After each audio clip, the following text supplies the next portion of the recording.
Hello, hello, everyone. It is Kenyon here. It is Basketball Rewind. That's right. I am a Raptors fan. I do wear the stuff. I do this podcast primarily on the Raptors. So, with that being said, today is draft talk. We're going to be talking about Alex Sarr. Um, what can I say? Everyone here is excited to talk about Alex Sarr. Coach, I don't know if you want to begin by giving us some information about Alex Sarr, but if not, I could do it as well. On doing it. So Alex Sarr, I've seen two sites say one says he's 7'1", one site says he's 6'11". Let's just go with 7 foot. We'll meet in the middle. So he's about 7 foot, 220 pounds, a little lighter frame as of now. But let's remember he's not quite 19 years old yet. I suspect as he gets older, he's going to fill out, and he's got a frame that is going to fill out. He is from France, and France once again is going to be well represented in this year's draft, as it was in last year's draft as well. They get something building there for the next few Olympics. But Alex Sarr, he plays in the NBL, plays for Perth. I believe it's a team in Australia, if I remember correctly. Raptors former assistant coach Trevor Gleason has actually spoken on some podcasts about Alex Sarr. I recommend people go check it out if you want to hear an NBA coach's perspective on Sarr. But yeah, he's probably a center power forward. I've seen things where he's a wing in a big guy's body, that kind of thing. Like he plays like a wing is what I mean. I think at the next level, he's going to have to play probably some four, I think some five as well, depending on where he ends up. I do think that this is probably going to be the number one pick in the 2024 NBA draft, unless something comes out that whether he has a major injury or someone just really skyrockets up the draft. I don't think anything's set in stone yet, but I do think he probably has the most upside as of now, especially on the defensive end. When we started this whole thing out, I think I originally did say there's a solid chance that he could go number one, and I'm sticking to that. I think you can't teach height. I think that there's certain things that he does that I don't think a lot of other guys in this draft can do. And that's not me saying that he's Wemby, so do not expect Wemby. But, I mean, he has drawn comparisons to guys like Jaren Jackson Jr. at times, maybe even Bam Adebayo, although he is bigger than Bam. 7'4" wingspan, as you alluded to. I think that if he can be a mix of Bam and something else, because we will get into his offense fairly shortly, I think he could be a very special guy. And if I were number one, regardless of who, for the most part, who I am, team-wise, I would probably take Alex Sarr. I will say one thing before we get into it. I think that he's going to need some time. So I don't think that if you're the number one pick in this year's draft, you select Alex Sarr, I would not expect him to become some major contributor right away. He is not a, Wemby, level, oh my gosh, he's going to be scoring 30 points and 15 rebounds and like 50 blocks or whatever in a game. It's not going to quite be that way. I'm not saying that it's also all the way on the other side where he's going to need like G League for the whole time. He's going to be able to play next year, but there are some challenges being the weight that he is. He does need to get a little stronger, and so to go into the offensive side for Alex Sarr, I think that's a perfect jumping off point. I did mention he needs to get, gain a few pounds, eat a little bit of Wheaties, of course. Now, I will add this. He does have game, but for that reason, he struggles at times to finish, and he struggles at finishing in the NBL, not in the NBA. So that's my biggest question is how does that translate over? Because one other guy that played in the NBL was Josh Giddey, and Josh Giddey had trouble finishing there. Now, Josh Giddey, different frame, different size athlete, et cetera, but it is a concern of mine. So that would be, if you're even jumping into swing skills, it's one of the swing skills for him. I think he showed a little bit of a mid-range game as well, in my opinion. There's definitely flashes there where he can get his own shot. He does. People have compared him to, some NBA greats, to be honest, depending on who you think is great. I think he has a very high release point. For that reason, he also is able to show athletic fluidity, turning over different shoulders. It's a little bit awkward, but less awkward than a lot of other guys in this year's draft, and let alone on our own team, to be honest. And he's 18. Not the best rebounder, and I'm talking about on the offensive side, but he does have a little bit of a low post game. He did flash a little bit of the pull-up jumper, and he did flash a little bit of the threes, but there's a long ways to go for that three. The form looks good to me, but again, if the three can come along, the rest of the offensive game is there. My only concern is that I don't want him to become like Bam, where he's, kind of settles. Now, I think he has a little bit more pop and a little bit more shake and bake in his game to be able to do things that Bam doesn't do. And I think that Bam relies on the jumper because he's not able to have that. But that is my concern. Beyond. Well, this is actually good because we're gonna have a little bit of maybe slight disagreement to some extent because It's good. I am very bullish. I am on the Alexandre Sarr bandwagon, man. Because I went in there thinking like, from based on your comments and others in this case, how raw he is and this and that. And yeah, I think like, okay, maybe this dude is pretty much all he could do is pretty much just do putbacks and stuff like that. And that's about it. And then lo and behold, I start watching these videos. I go and check the video below and say, am I watching the right guy? I'm sitting there going, I'm seeing turnaround fadeaways. I'm seeing, little hook shots in this case here. I'm seeing him put on the ball and get to the hoop. I'm like, wait, this is the same guy supposed to be so raw? I'm sorry, man. Based on how this league is set up now, I am not underestimating any thin man ever again. The thin man bigotry needs to end today, okay? Because quite honestly, I have been a thin man, a thin man bigot in this case for years, saying, you know what, these thin men, man, need to go eat some porridge or eat some ground provisions. The league's different. I gotta realize that. I was no Chet man. Chet's putting up 18 and 10 or something right now. I tried to tell y'all. Yeah, even my man Wemby. I said at that point, like, I wasn't sure. And then I saw him in summer league. I was like, okay, forget all that. Squash whatever I said. Wemby broke me. I was like, you know what? I'm down with all the thin dudes, man. Triple J was there, one of the thin men. I was like, you know what? Don't worry about him. It's like, he can't, he's still too thin, this, that, the next thing. Nah, dude. And probably because I'm anti-thin man for years because of my pain watching Marcus Camby for years and waiting for him to ever get healthy. Maybe that's the reason why I'm always like anti-thin man. But I'm sorry, the thin man could be Kristaps Porzingis as well. That's a little bit of. Well, exactly. Well, we won't go down that path. Although he did gain weight when he went to Dallas, but yeah. But like he's never gonna be in a Mr. Universe contest anytime soon. It's like it's all said and done. Like the idea now of the thin man can't actually prosper anymore in the NBA. I ain't buying it.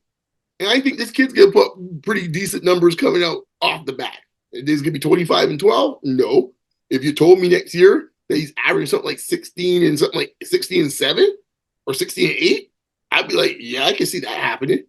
I can easily see that. I can see that. And he also play makes as well, which is, one of the other things. That's why I keep saying if the three is there, because the strength will get there.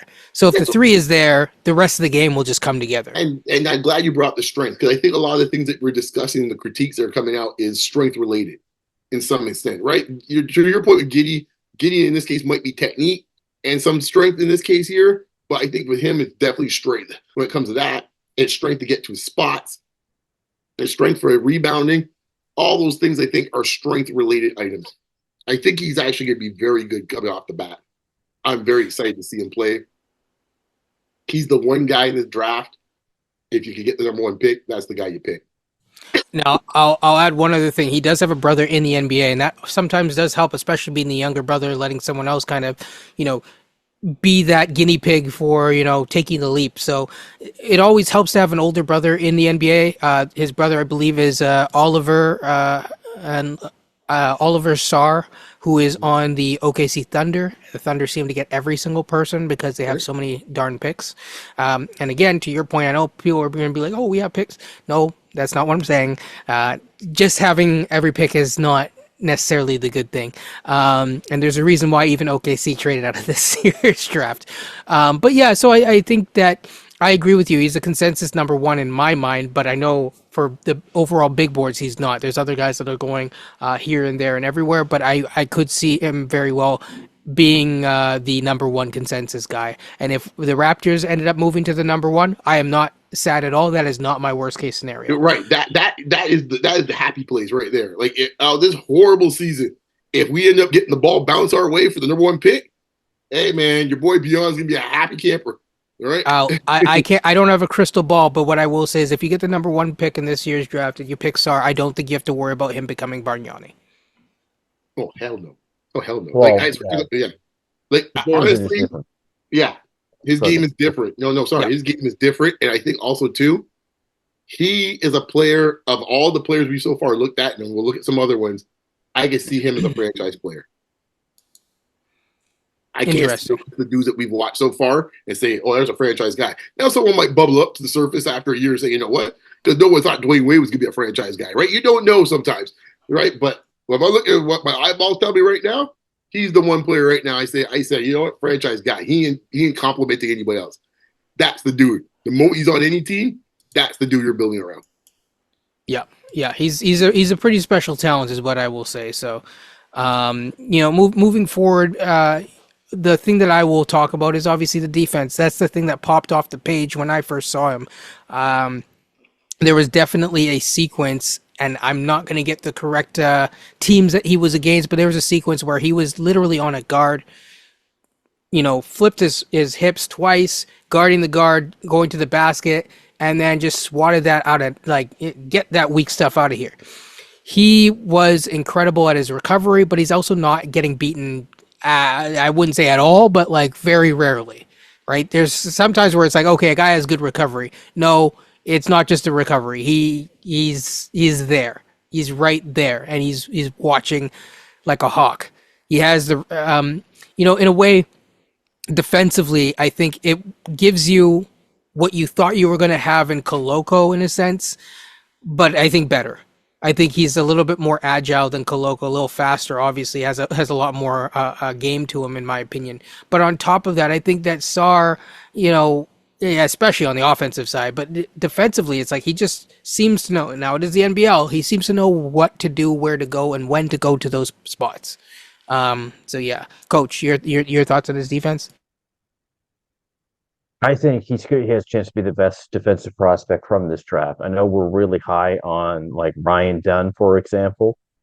I think just with Sarr's size, he could go to another level, maybe even more so than Dunn.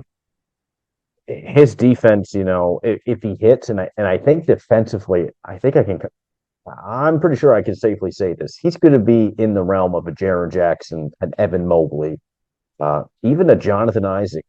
Before he hurt his knee, Jonathan Isaac was a really good defensive player. I think he's going to be in the form of those three guys, somewhere between Jaren Jackson and Evan Mobley and Isaac. And this Raptors team, for example, or any team, nobody plays much defense anymore, quite frankly, not like they used to. This guy's strength is his defense, and kind of like what Beyonce as well on offense. He's 7'1", but he plays like a wing. He actually got really good ball handling skills for someone 7 foot, especially even in transition.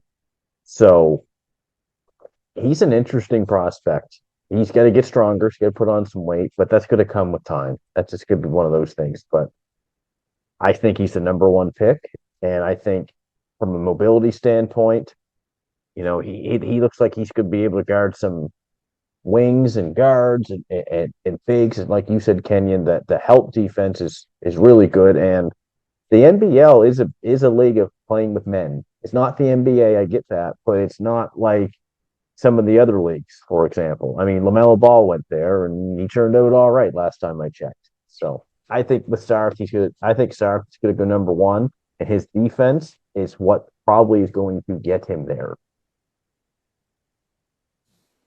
Yeah, absolutely. Beyond?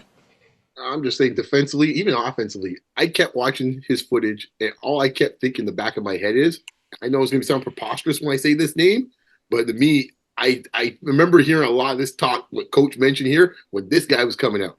I feel a lot of Kevin Garnett. I was actually thinking that, but I'm like, I didn't want to get killed. I'll say it because I remember the same. No, I'm not saying he's like Kevin Garnett, but like No, yeah, just the way and he some of moves, even the even way on offense. yes, yes, the Because way I was watching just now in the background, I have it just and just some of the way that he rises up with his shot, and I'm like, that's yes, kind of like KG. great. The high release, it's like it's got very much the ball handling skills that Garnett had. The movement on defense to stick in front of wings and guards. Like I see a lot of Garnett. I remember everyone had the same things with Garnett at the time. And funny enough, for a little Raptor history, Isaiah Thomas was on that tip for a minute. He opened up his mouth a little bit, and then all of a sudden it's like, whoop, the words started getting out. Because believe me, I was sitting there, I was at that draft the dome, man. I was like, oh, please let him drop. Please let him drop. Of course, he did not drop, and the rest is history. No disrespect to David Stoudemire. All I'm saying is, and no respect to Eddie Bobannon, who took a hit that day, man. But all I'm saying is, man, it was rough for Eddie. Look, all I'm saying is, like, when I see him move and how he's moving, and he's got like a skinny strength to him. If Garnett was never going to be big, but Garnett had enough strength to hold his position in surprising ways where you would not expect him to be able to hold his position. And I always remember the classic line of Garnett, first year rookie. Garnett's up there, he's probably putting up 11 points, maybe about 6 boards or something like that. I think he must play Elijah or something like that. They asked him after the game, how'd it go? He played the whoever Dream or whomever he's playing. He goes, man, the NBA is all right, man. Pretty much. He goes, the NBA is just a league in this case where they just foul you more. That's all. Pretty much. Just one more thing on the defense, and the NBA today is very much about mismatches. So getting that right matchup for a guy who can't defend. How many times have we seen Pirtle switch off, guard Tatum, for example? And Boston's just hunting that all the time on screen and rolls and screen and switches. Sarr's going to be a difficult matchup for any team to try to go at, whether it's Tatum, whether, it's Anthony Edwards. He moves his feet really well, and he's long. Like you said, Kenny, he's 7'4" wingspan, and he's going to frame that's going to fill out as well. So that, in that sense, defensively, he could be a major plus for us. I think we have to look at it from the standpoint where the NBA is going. There's not a lot of big bruisers anymore, man. We talked about this the other day, man. Like, you can get away with this dude playing center even as a rookie, as strange as it may sound. Because you look around the league, okay, you got Philadelphia. All right, those 4 games, it can be a little tough. A lot of double teams, fine. You go to Denver, the same problem there. Once you get past them 2 dudes, there's not really a lot of other dudes where physically you're sitting there going like, geez, but I ain't really sure if like Jarrett Allen's not putting fear in me if I had to play this kid against him. What are you gonna do? Run 12, run 15 post ups for Jarrett Allen? No, because like right? That's the thing. Right. You like, I don't know. Okay, right. Hot take. Evan Mobley. I think that he could be better than Evan Mobley. I think first of all, he's actually taller than Evan Mobley. Yes. Okay. He's got better offensive skills as a foundation than Evan Mobley. Yeah.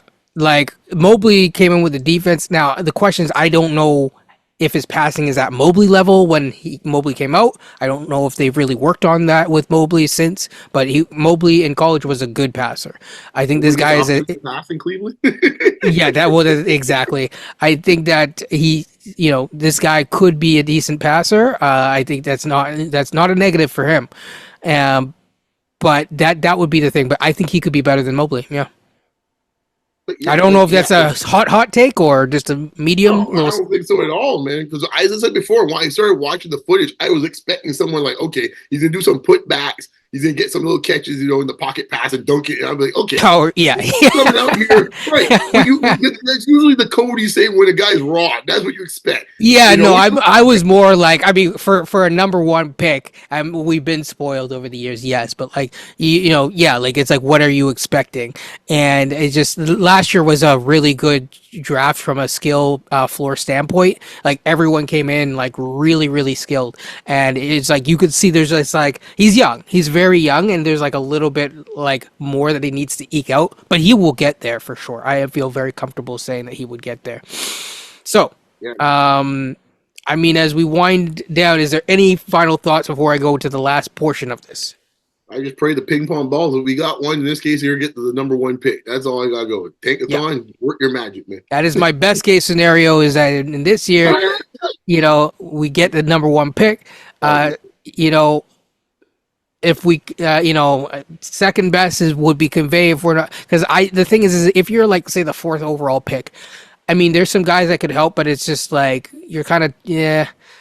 It's not the same. It's a bit more of a discussion. Now you are more, if you're in the top four, if we retain our pick, we're most likely going to be in the top four. So if you're in that, I'm looking at, based on the prospects that we've put out so far, and I will probably put the Ron Holland out before I put this one out. So let me ask you guys something just before we get number 1 pick.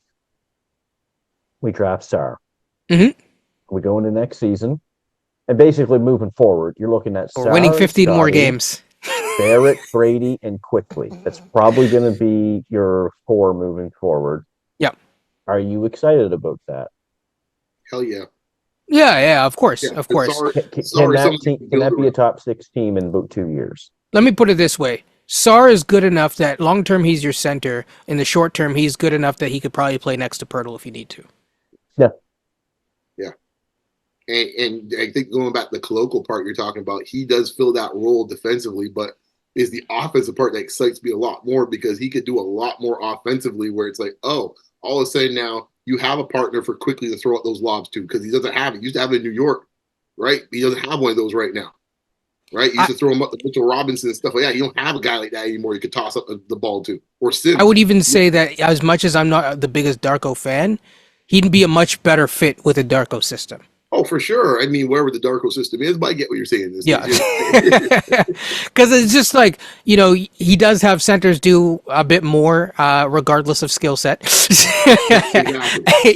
And in a way that's good. So Sarr would be, handling the ball a bit. I don't know if he's like the best. I mean, he does set picks and he does roll decently well, but obviously you got to get a little bit beefier. But I think that the instincts are definitely there too. The timing is there because, he's just very, very agile.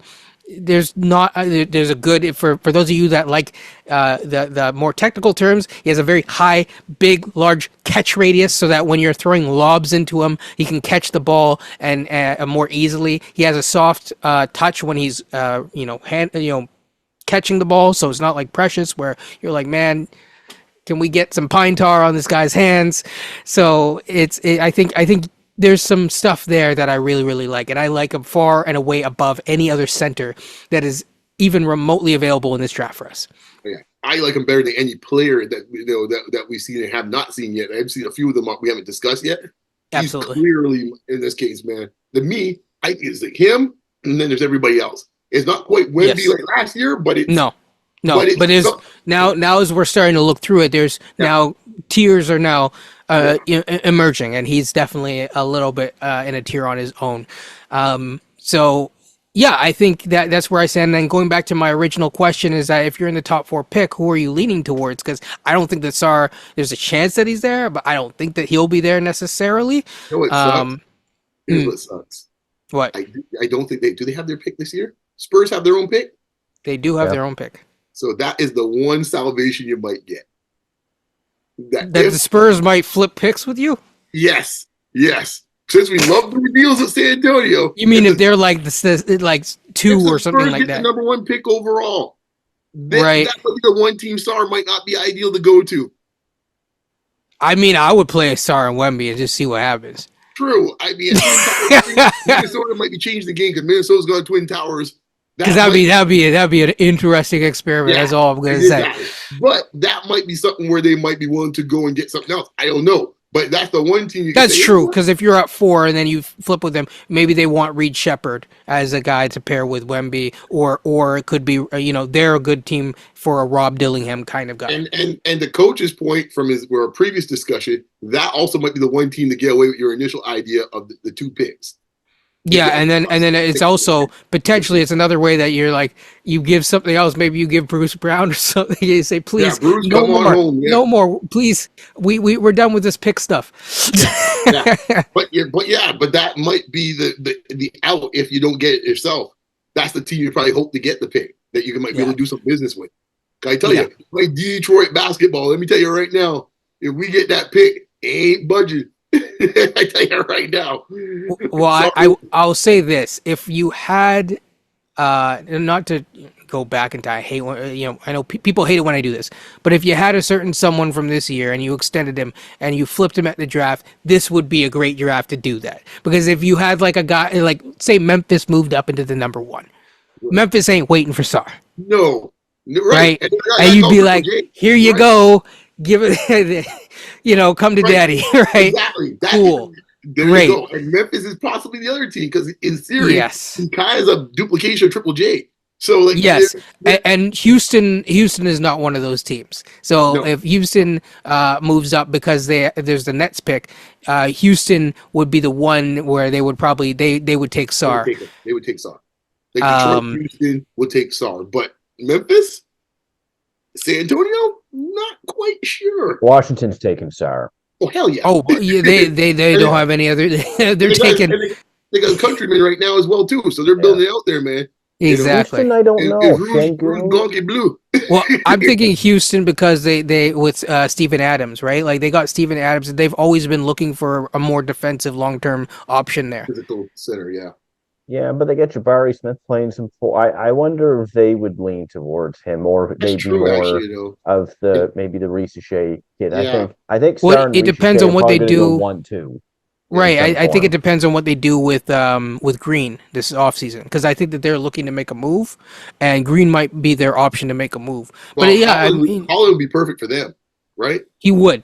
Yes, right. yes. If you move off Green, but they drafted Holland because Holland could basically offer what they thought they had in Green, but a much larger size guy. Jabari Smith is playing well in the second half of the year. He's coming. Oh yeah. That's my guy, man. My father's been a Jabari Smith guy. He was begging for him, for the longest time to be, somehow fall to the Knicks. It's like he ain't falling that far, Dad. No. No way, no how. You can try to trade up now, but he's coming along, and you can see they're playing towards a more front court centric offense. So I don't, to the coach's point, I don't know if Sarr fits that when they can see that they have their two pillars that they really want to move on. Yeah, I think it is more defensively if it could work, but I see what you mean, right? But also, like, to your other thing, they just got, Steven Adams, and I think that Steven Adams is still spry enough to play for a couple of years, so I don't think he's, like, letting go of that spot, so that might just be their answer for that. And Sarr is just not worth the developmental input compared to other options. So, again, though, at 4, who are you guys picking? Am I assuming Sarr is off the board? Sarr is off the board. Richechet's off the board? Richechet may be there. I don't know. I got flip, man. Whichever one's available. Holland or Matai. Yeah, to me, it's down to one of those guys. Holland or who? Mattes. Okay, gotcha. That's. I might lean slightly more towards Ron Holland. Yeah, I flip back and forth every day, but it would be one of those two. So if you're in the top 4, but you're not number 1, you're not number 2. I think I haven't seen enough of Zachary Richechet to have an opinion yet. But I will say this: I would take Ron Holland or Matas. That's kind of, if people can start building in my big board. At one of these days before the draft, we will post a big board of like what everyone thinks in the top 10. Or their Raptors big board or whatever. And so, yeah, that being said, been Basketball Rewind. We covered a lot. We covered 2 things today in 2 different episodes. So when this comes out, definitely enjoy, like, comment, subscribe, and stay tuned. Yeah, exactly. Sorry. So top 2 would be great. Top 2 would be great. Peace.